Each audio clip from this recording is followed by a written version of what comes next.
Hello, New York Giants fans, and welcome to a new edition of the Valentine's Views podcast here on YouTube. Please like, share, and subscribe to support the channel. Those of you who are regular viewers of the show can tell that this is not my normal background. It's not my normal location. Yours truly is in a hotel room halfway between upstate New York and Indianapolis, Indiana, as I have decided, strangely, oddly, maybe ill-advisedly, to drive from my home in upstate New York to Indianapolis for the NFL scouting combine.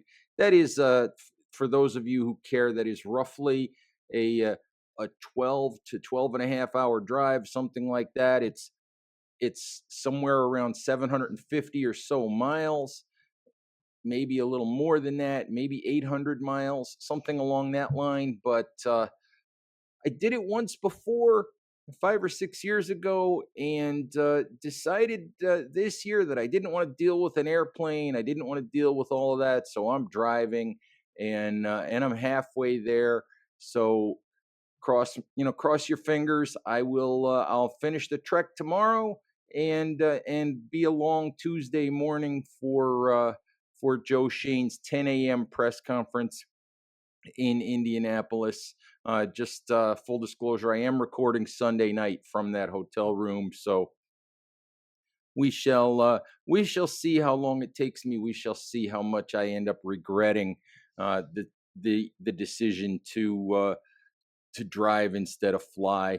And you can read all about it when the combine is over. You can read what I annually do is I usually do something called Ed's Excellent Indianapolis Adventure, which is part of what I usually do when I make the combine trip. So you'll get a chance to read all about my journey and what happens in Indianapolis as I cover the combine.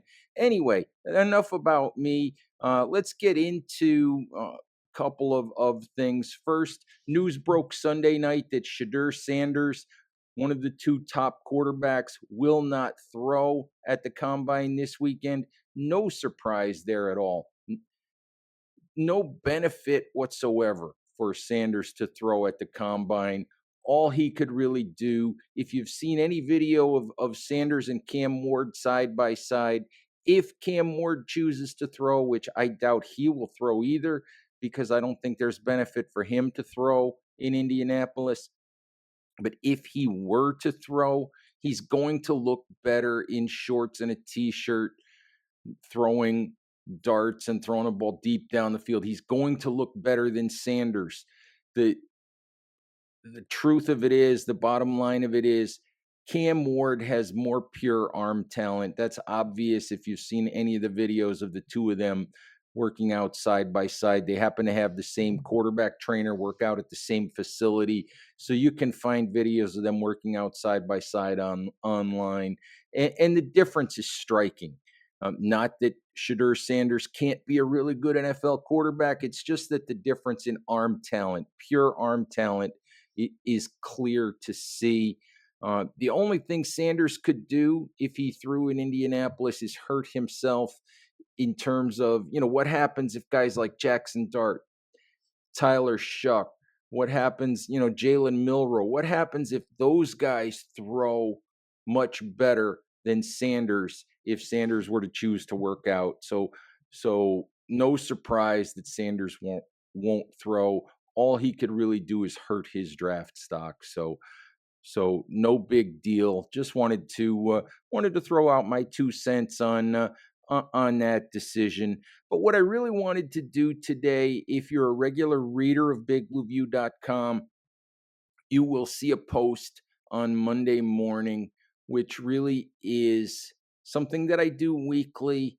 It's an analysis of a weekly 7-round mock draft from Pro Football Network, pulling out the Giants picks and giving my analysis, my thoughts on those picks. But what that post for me is really about this week is putting down my marker on what I think as of today, as of right now, as we enter the combine, putting down my marker on what I think the New York Giants should do at quarterback entering the 2025 season. We've heard all the chatter about Matthew Stafford trade, a Matthew Stafford trade lately. Uh, now we know that Stafford has the okay from the Rams to go out and not necessarily seek a trade, but just to gauge what teams might be willing to pay him if they did trade for him, which really is the precursor to the Rams maybe going ahead and looking for a trade. So we know there's a lot of that Stafford to the Giants chatter. Earlier in the offseason, we heard a lot of Sam Darnold chatter, and that seems to have died down. We've heard Russell Wilson talk. We've heard Justin Fields talk. We've heard a lot of things. We've heard We've heard a lot of discussion of whether Ward is the number one quarterback in the draft class. Is it Shadur Sanders? Should the Giants just take a player at number 3 and try to get somebody like Jackson Dart a little bit later, whether they had to trade back into round 1 or whether they could get him at 34 with their pick in the second round.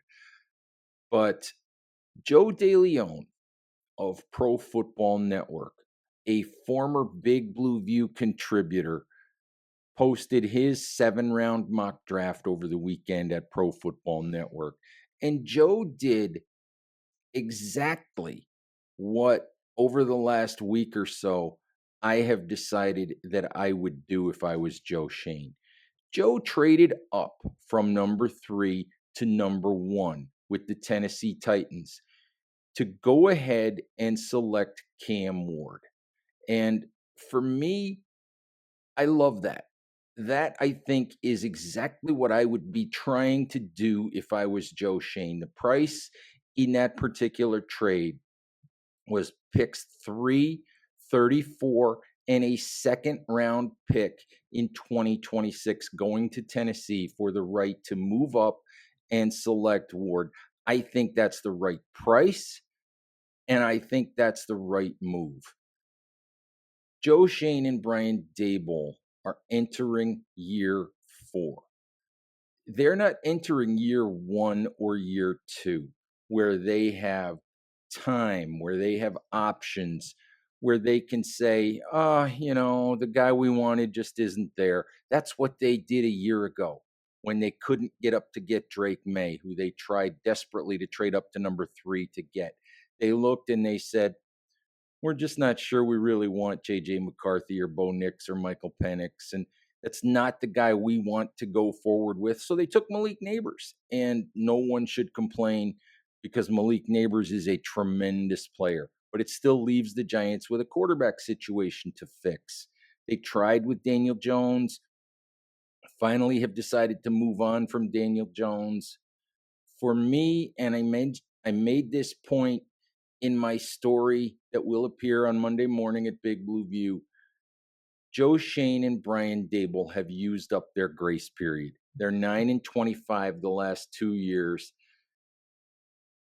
Joe has talked a lot about their quarterback process and how it led them to Josh Allen in Buffalo when he and Brian Daboll were in Buffalo. Last year, they identified Jaden Daniels and Drake May as the quarterbacks that they wanted, and both were really, really good as rookies. So what it tells you is they can identify it. They can pinpoint it. They know what it looks like. We can argue about whether they should have taken McCarthy or Penix or Bo Nix. And at this point, that's pointless because it's over and it's done with. But right now, I look at it and I think they have no choice but to take a swing. Aaron Schatz of ESPN recently wrote that the bold move for the Giants would be to pass on Matthew Stafford and then sit tight at number 3, cross your fingers and hope that one of Shadur Sanders or Cam Ward fell to the Giants at number 3.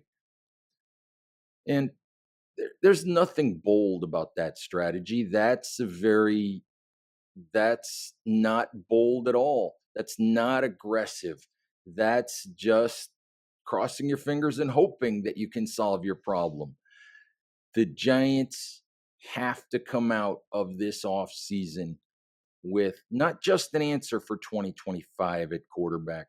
They have to come out of this offseason, in my view, with a player who could be the long term answer at quarterback. Maybe you think that's Jackson Dart. Maybe you think it's Jalen Milrow.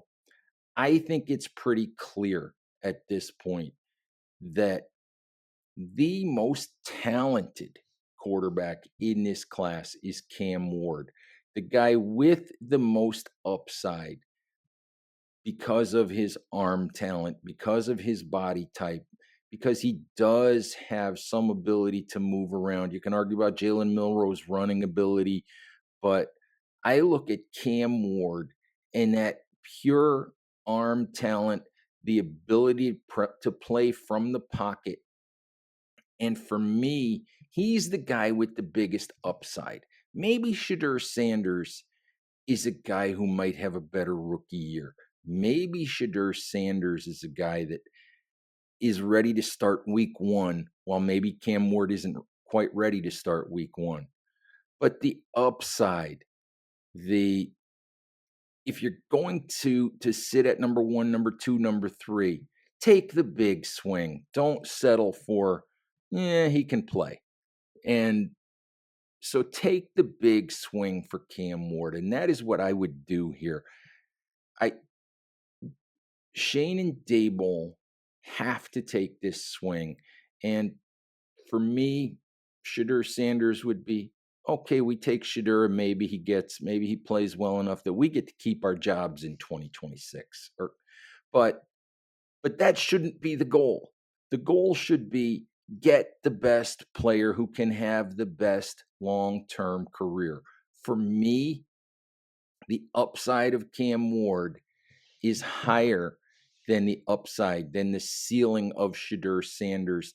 And that is based on two things: arm talent, ability, and willingness to play from the pocket, which is something that, yes, we love to watch quarterbacks run around and do crazy things, but ability to play from the pocket is still critical in the NFL.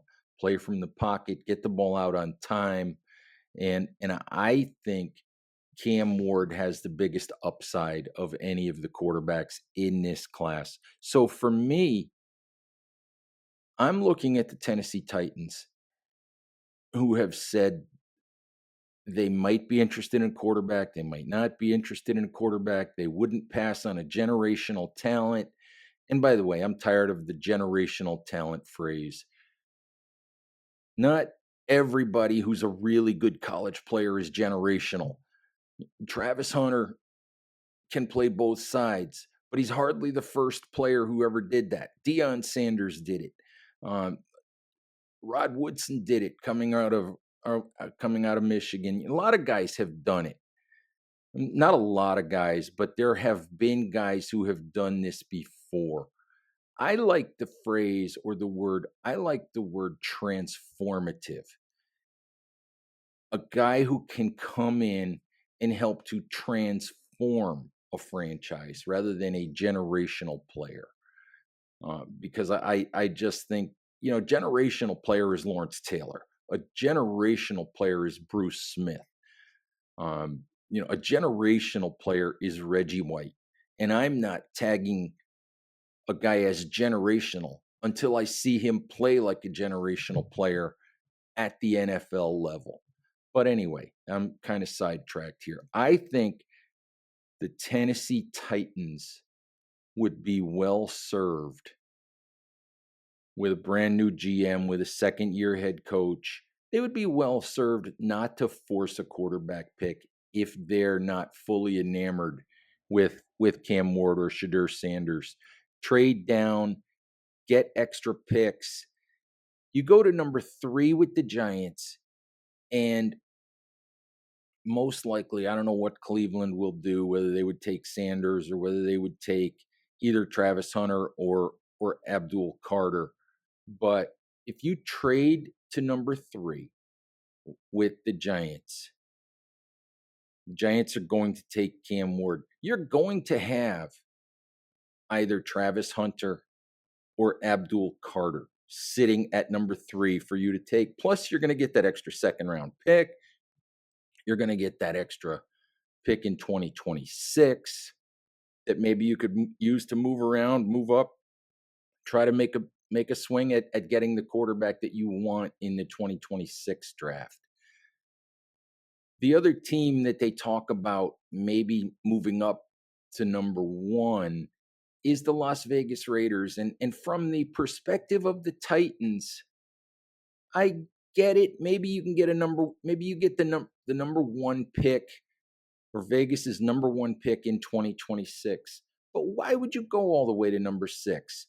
Because if you do that, you're taking yourself out of consideration for Abdul Carter. You're taking yourself out of consideration for Travis Hunter. You're taking yourself out of consideration for defensive tackle Mason Graham. That's the top 3 players in this draft, other than quarterbacks. Why would you take yourself out of that market? I don't know why you would do that.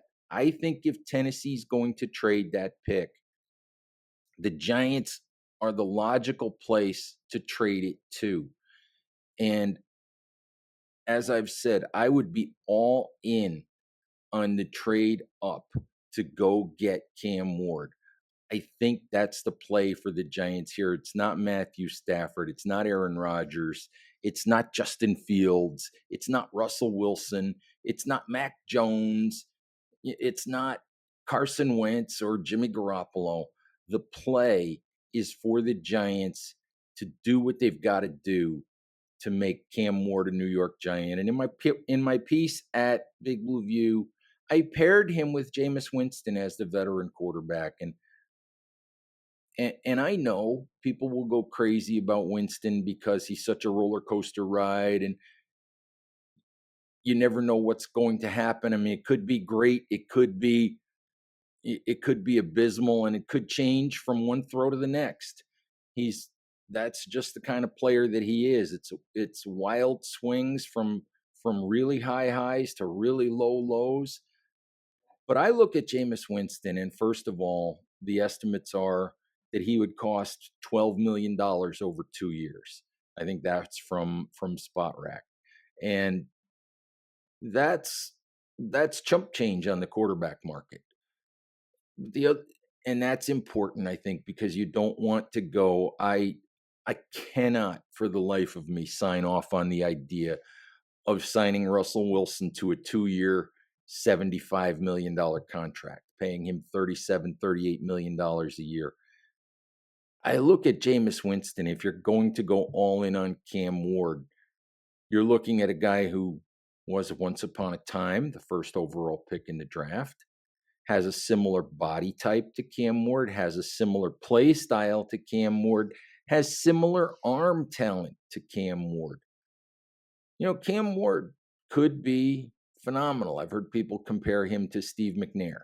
I've seen, all sorts of comparisons for Ward, but that he could also be Jameis Winston by the time his career is done.